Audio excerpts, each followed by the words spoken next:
subscribe to the channel and like. Happy viewing. UK's Boris Johnson awaits judgment of Partygate report.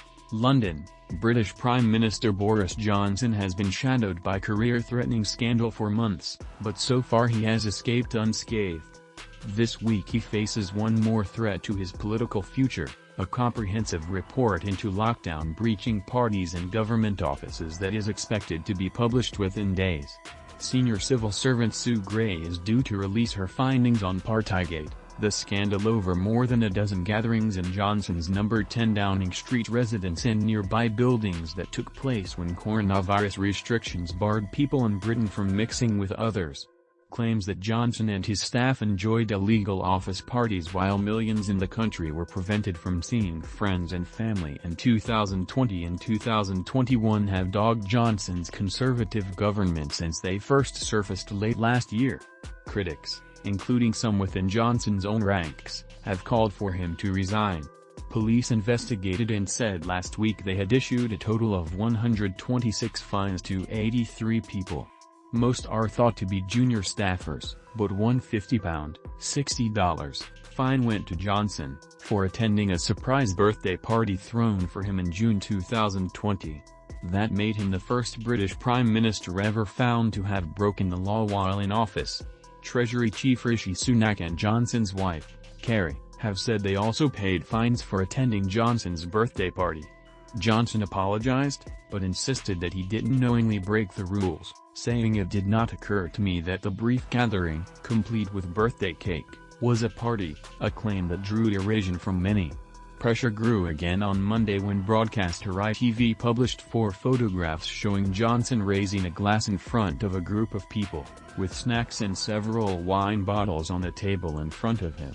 ITV said the pictures were taken at a leaving party for Johnson's communications chief in November 2020, when England was under the second of 3 periods of national lockdown. When allegations of Downing Street parties emerged a few weeks later, Johnson told lawmakers there was no party and no rules were broken. Officials in Johnson's office worry that Gray's report may include more photos, vivid evidence that could reignite public anger over revelations government staff enjoyed bring-your-own-booze office parties and wine-time Fridays while millions stuck to lockdown rules. Johnson has clung on to power so far, partly because Russia's invasion of Ukraine diverted public and political attention. Some conservatives who had considered seeking a no-confidence vote in their leader said it would be rash to push Johnson out in the middle of a European war. Johnson got a further reprieve when the Metropolitan Police told him last week that he wouldn't be getting any more fines, even though he attended several of the events under investigation.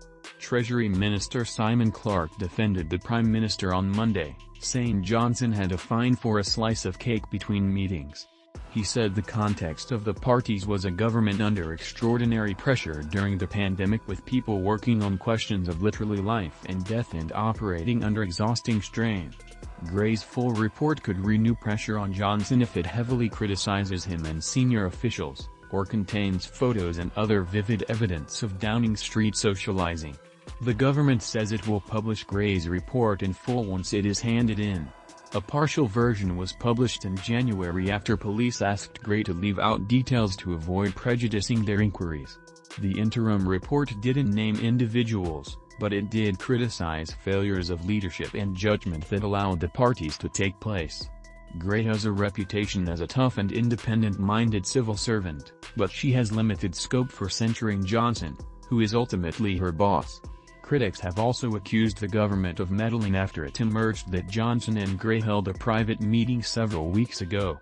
Government officials initially said Gray requested the meeting, but Johnson's spokesman acknowledged Monday that Downing Street officials had asked for it to discuss the timings and publication process of Gray's report. Opposition Labour Party leader Keir Starmer accused the government of trying to undermine Gray and her report.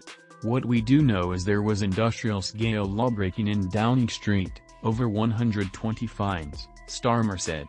So what we need now is the full report, all of the evidence. It's the least the public is entitled to from this government. Johnson also faces a separate inquiry by lawmakers about whether he knowingly lied to Parliament when he told lawmakers earlier that no laws had been broken at Downing Street. Ministers found to have done so are generally expected to resign. But Johnson's ability to shrug off previous scandals over his ethics and judgment means few are willing to bet against his survival in Britain's top job. That's all, thanks for watching, and see you in the next video.